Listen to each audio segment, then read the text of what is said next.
خیبر پختونخوا سے محمد سلطان ساجد صاحب نے سوال کیا ہے کہ سنت غیر موقدہ اور نوافل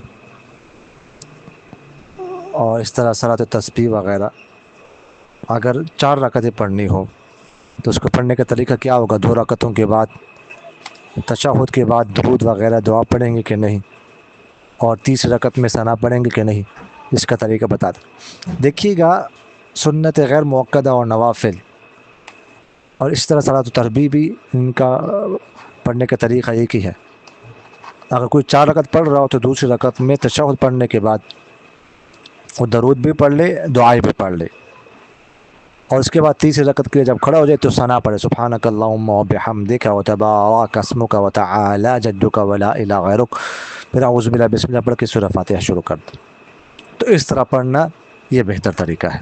جزاکم اللہ خیر۔